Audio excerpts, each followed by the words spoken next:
नमस्ते प्रणाम। आप लोग सुनिए। जब डाला परछावन होता है, डाला आता है डोम के घर से, उसी समय गाया जाता है।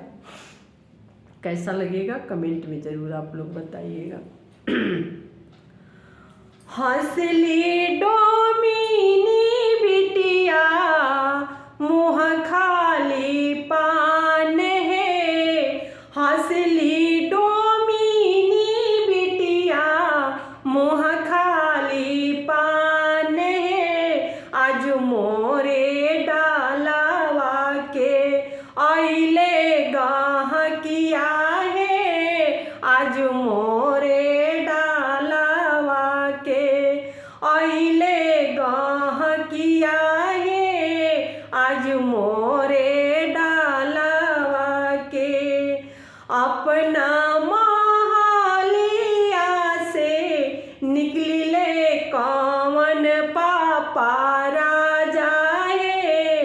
कारे बाटे डोमिन तोहार डाला है। कैसे बिकाल डोमिन तोहार डाला है। कहम कहीं राजा डलवा के मोल है। मोर डाला